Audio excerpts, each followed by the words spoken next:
Welcome to Conversations from St. Norbert College, a program that invites you into discussions taking place in your community on today's local and global issues. Now, your host for Conversations from St. Norbert College, the Dean and Academic Vice President of the college, Michael Marsden. Good evening, my name is Michael Marsden, and I am your host for this edition of Conversations from St. Norbert College. Our special guest this evening is Dr. Alan Wolfe, Professor of Political Science and Director of the Boisi Center for Religion and American Public Life at Boston College. Dr. Wolfe did his undergraduate work at Temple University and received his doctorate in political science from the University of Pennsylvania.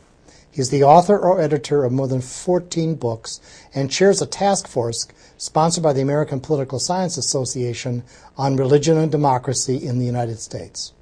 Dr. Wolfe's latest book is entitled, Does American Democracy Still Work? Dr. Wolfe is on campus to present the Norman and Lewis Miller Lecture in Public Understanding. Dr. Wolfe, it's really a pleasure to have you here with us. My pleasure's all mine. I'm intrigued by the fact that I think you're very open about this, but you also were listed in Richard Posner's 2001 book as the number 98th out of 200 public intellectuals in the country. How would you define a public intellectual these days? So that's a term that's... Well, these days I probably wouldn't be listed as one, but, public intellectual, interesting term. Intellectuals are, by their very nature, in public, so there's something a bit redundant about the term, but it also, I think, makes a certain amount of sense. The ideas generally apply to people who have broad interests, who try to speak to the reading public, and to try to deal with sort of the big ideas. Now, but in a way that's in the general conversation. In a way that's not something that's remote and difficult. And arcane. On the one hand, we're not monks, right, and on the other hand, we're not academics sitting in an ivory tower. Yeah. Do you think the public intellectual is going to experience a renaissance in this country? Oh, I think it is. I think we have more and more people doing this kind of work. The internet has certainly made that possible. I'm getting up there in years. There's a tendency when people reach a certain age to kind of look down on the generations that are coming up next and say, oh, they're not as good as we are. Well, on the contrary, I am overwhelmed by the intelligence and the passion of some 20 and 30-year-olds who are blogging and really enlivening the conversation in America. It's not my kind of thing, because I grew up when you wrote longer things and then these short blogging things, but I'm just delighted that they're out there doing that. Exchanging ideas. Exchanging ideas, debating it. Reminds me of the time like when Tom Paine was here and the pamphlets were being issued during the American Revolution. Or Emerson giving lectures on the Wisconsin frontier. Yeah. I find that really interesting. Right, yeah. Ralph Waldo Emerson giving public lectures to everybody, to the farmers, to the clerks, to the bankers. It was really interesting. Now, in 2003, you wrote a book called An Intellectual in Public, published by the University of Michigan Press. Tell me a little bit about that exercise. Well, this was why you write that. This was a collection of essays that I had written in various places that explore what it means to be an intellectual. And so, I guess with the title of the book, I was adopting the term of public intellectual for myself, which maybe is an act of hubris, but people use it, and so I used it. Well, sure. But I explored issues about race and immigration and religion and all of these big kinds of questions. Interesting. Would you encourage a lot of academics to become more public intellectuals? Well, I think there's an interest. I get lots of inquiries from people in the academic world that would like to do something similar. It's hard. I think the academic world in some ways is more closed now than it was when I entered it, that there's a much greater premium upon publishing technical and scholarly articles and journals that... More for the limited audience. Well, more for a limited audience. I actually have a lot of respect for, like in the social sciences, for work that is very quantitative and statistical. It can really tell us something. But if a journal is only being read by 30 or 40 or 100 other specialists, you'll also need to get your findings, especially if you come up with something really interesting, something about race or something about, all of these big... Well, immigration. Or immigration, yeah. You should be getting it out there. We need it. Certainly the economy needs to be explored. Yeah, exactly. I agree. I mentioned in my introduction that you serve as chair of a task force that's sponsored by the American Political Science Association entitled Religion and Democracy in the United States. What is the work? Tell us more about the work of that task force. What are you trying to accomplish? It follows from everything we're talking about, because in a profession like political science, which has people that do some, as I said, some really interesting, they examine some really interesting kinds of questions. Those questions do have consequences for the larger society. So we've been dealing now for 20 or 30 years with people who are entering politics with very, very powerful and strong religious convictions. And this raises a lot of interesting questions. For example, here's a question. Should we say that democracy really ought to welcome people with very, very strong convictions, because those people are passionate about their views, and you want people and you want their passions to be expressed? Or should we say, people have views that powerful, they generally tend not to compromise with others, and democracy is all about the art of compromise, and you can't be a purist, and you've got to come to the table and negotiate. So which is true? It's a big question. Well, we have a lot of information. For example, one of the people on the task force did a really fascinating study of the fact that, beginning really with Goldwater, that delegates to the Republican convention, to some degree the Democrats too, but delegates to the Republican convention were more and more recruited from really what we call the hard Christian right. These were people who were brought to politics by the anti-abortion movement, and by really strong, passionate convictions. And he talked to them, gave them surveys, and he wanted to find out, do these people also value pragmatism? And he found, on the one hand, no, they don't. They really are absolutists. They've really got the truth. And that doesn't sound good for democracy. Right. But on the other hand, he found that by the time they came to the third and their fourth convention, they were moderate. They were going because they learned the process itself. Interesting. Now, that's the kind of thing that academic political scientists can do that I think is interesting and needs a wider audience. So the task force brought together a group of political scientists studying these subjects, of voting and parties and all these things. And we've been exploring these kinds of questions, and we'll issue a report. Another member of the task force is a terrific political scientist at Princeton who's designed the first major survey of Muslim Americans. She herself is a Muslim American. She wears a headscarf.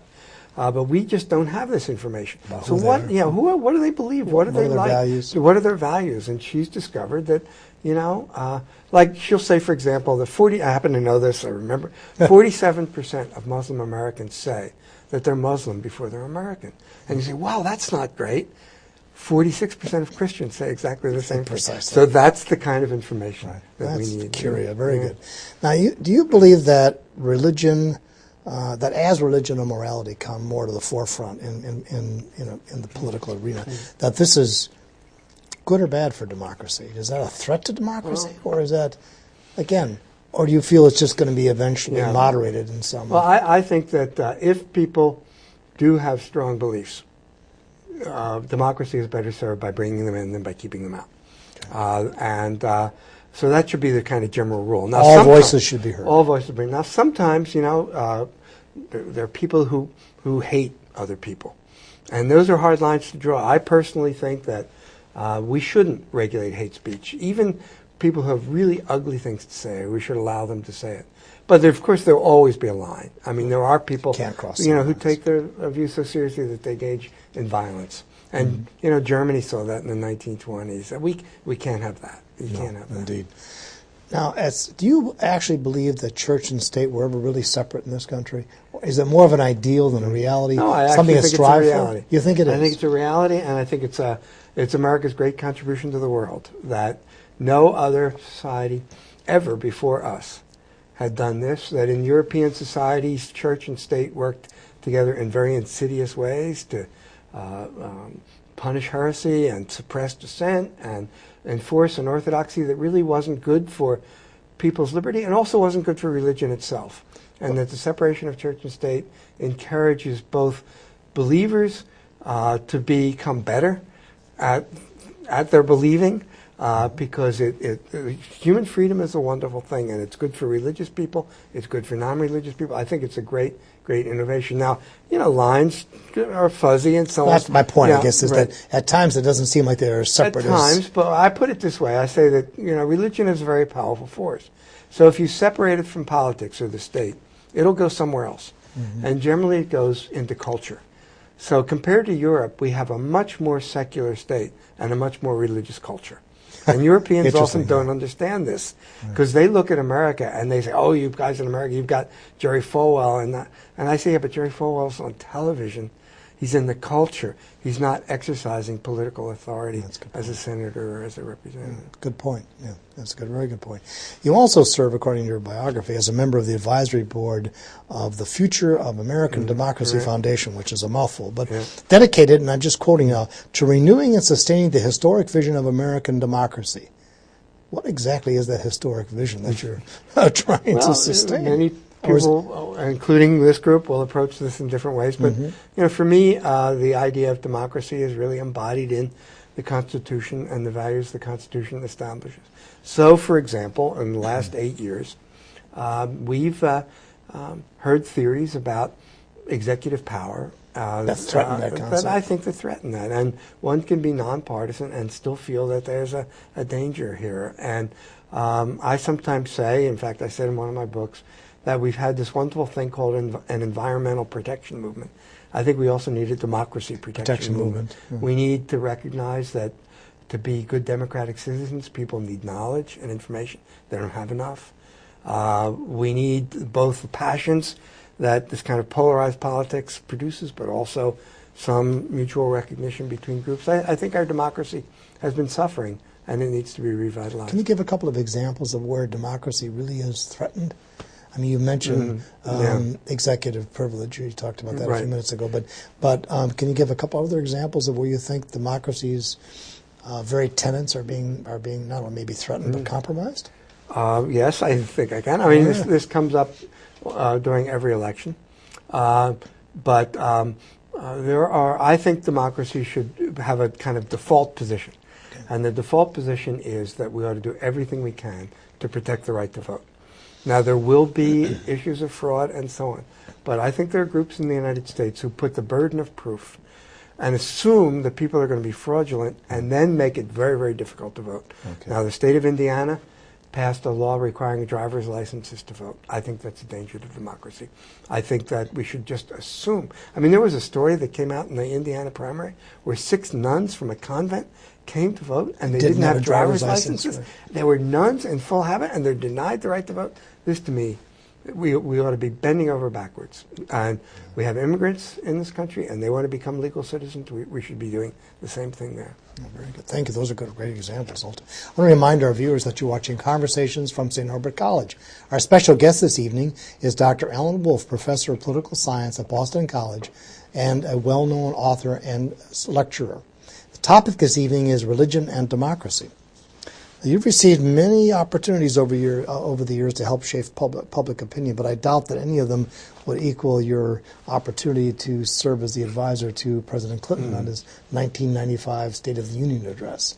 Can you talk about that experience and what that was like, and how did you become involved in that? Well, that was Bill Clinton. It would look like we might have another President Clinton there for a while, but no, this was Bill Clinton. This is Bill, and it was really a fascinating experience. Bill Clinton had a domestic policy advisor who himself was a political philosopher and political scientist. His name is William Galston, Bill Galston. I've heard of him. He was at the University of Maryland. Now he's at the Brookings Institution. And he thought it would be a good idea for President Clinton and Mrs. Clinton, as well as Vice President Gore and his wife and some other people, to meet with a group of public intellectuals, for lack of a better term. Interesting. And so they arranged a meeting at Camp David, an all-day seminar, dinner, that followed, and we sat around the table and talked. And I got to tell you, Bill Clinton was a pretty smart guy. I mean, he really knew what he was talking about. He asked very, very penetrating questions. I was there because I had done a book that was based on interviews with 200 middle-class Americans around the country, a book called One Nation After All, and it explored a lot of these issues about race and religion in much more detail than you get in surveys. And so the president believed I had some valuable information, and from everything I could tell, he and Hillary Clinton as well read the book carefully and grilled me on it. Have you had other similar experiences with other political figures? The other figure that I worked somewhat closely with for a while was Bill Bradley, who is no longer a political figure, but a man I greatly admired. And I've been asked by like the Democratic caucus and the House of Representatives to meet with them on occasion and things like that. Not that much from Republicans, I guess. just from Democrats. My inclinations definitely go in that direction. When I was going over your biography, I mean, the number of publications that you write for, here's a few of them: the New Republic, Wilson Quarterly, Commonweal, the New York Times, the Atlantic, and so on. You obviously believe in reaching out through the printed word to people. But you have your teaching responsibilities, your lecturing, your writing responsibilities. How do you balance your schedule? How do you do it? Well, writing is just something that one does. I mean, one of the most interesting books I ever read about writing was written by the Victorian novelist Anthony Trollope, who's also one of my favorite novelists. And he writes these 900-page books. Very long. Long one. I find him absolutely fascinating. I mean, he's written more words than almost any human being. And he wrote, among other things, he wrote an autobiography in which he talked about, how he would just write every day. You've got to write something every day. And if I don't write something in a day, I get a little nervous. Very good. So it's just something, and it's just something I love doing. The other things, also, I mean, I just you have a certain number of days, and there's a certain number of hours in them, and for me, it's important to try to fill them up with doing things constructively. Do you write at a certain time every day? Usually in the mornings. Okay. Usually in the mornings. And that's just a routine, 7 days a week? Yeah, well, I try actually not to work on weekends, and I actually do watch football on television and watch a lot of sports on television. I think downtime is a really crucial thing. I've certainly, in my line of work, come across people who work many more hours a week than I do, and I don't know that they're necessarily more productive. I think part of the secret is just learning how to relax as well. Use your time well. Use your time well. I was interested to read also that you work with the U.S. State Department on bringing groups of Muslims over to this country to learn about separation of church and state. Were those visits successful, in your opinion, or well, there were two challenges of various kinds? There were two. Both were successful. One much more so than the other. Maybe it had to do where people came from or how. One came fairly closely after September 11th, and many of the people in that group were from the Middle East, and there was a lot of suspicion. As to why you were bringing them here? Yeah, and the war in Iraq was getting off the ground, and it wasn't probably the best time. The other group were people from very large Muslim majority countries like Indonesia and, that group, Malaysia, Indonesia, and so on. And they were quite different, I must say. Much less of that kind of suspicion. So, we use the term Muslim, but it sure concludes it's not at all synonymous with the Arab world. No, indeed not. Indeed not. But that was a good experience for you. Yeah, that was a very good experience. Have you worked at the State Department on other projects of any kind? Those two. And then we have lots of, since then, the place I run, the Boisi Center at Boston College, we receive delegations from the Muslim world pretty frequently. But these two things you mentioned, these were very intense. These were multi-week things, 4-week things. They involved traveling around the United States. They involved visiting mosques and churches. I organized all kinds of things, guest speakers for them. What did you hope to accomplish? This was a form of public diplomacy. I believe very strongly that we ought to be engaged in more public diplomacy. I think that we have taken a lot of steps that have fueled anger and hostility toward us in the Arab and Muslim world, that we have a lot to offer people from that part. I think our values of freedom and democracy are great values, but you can't impose them on people.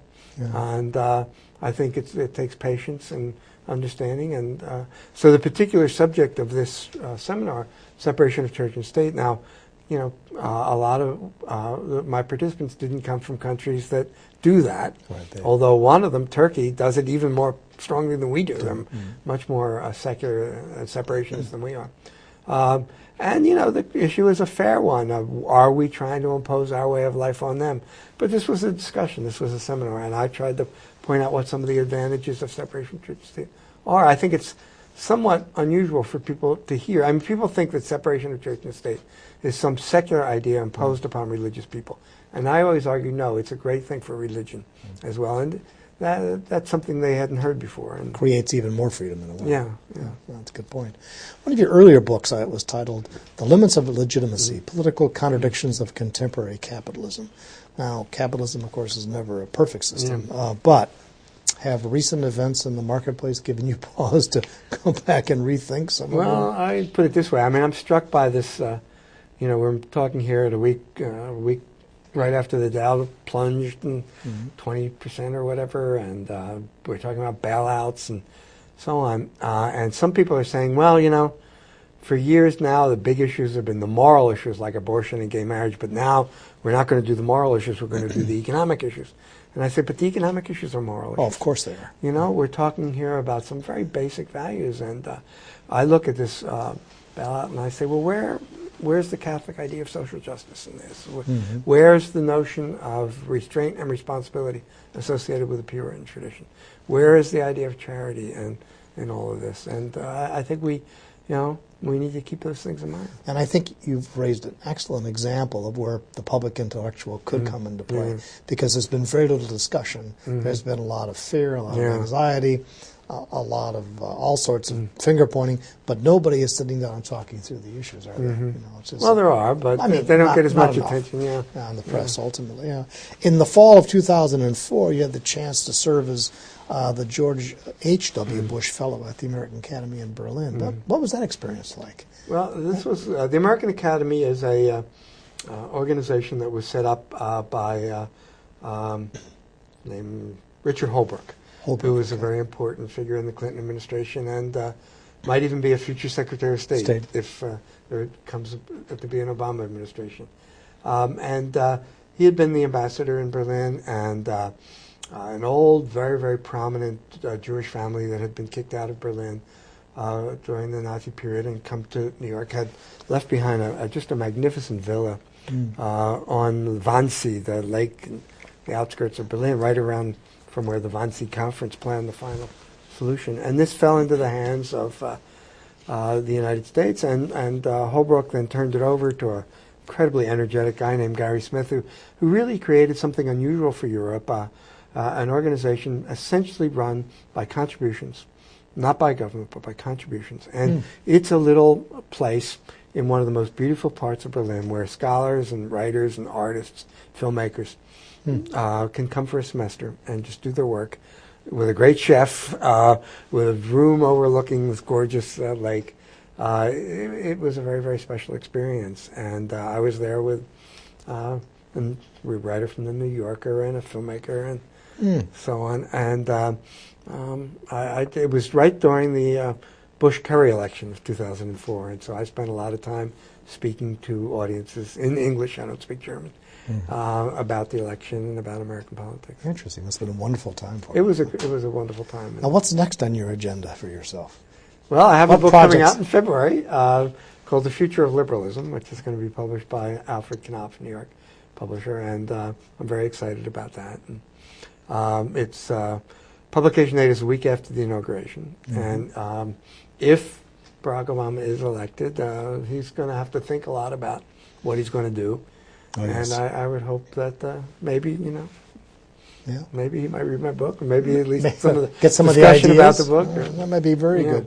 Have you looked at other media to get your messages across in addition to writing? Have you ever thought about making films? Or No, I don't think about making films. I do television. I just last week did a program on CNN with Bill Bennett called Beyond the something.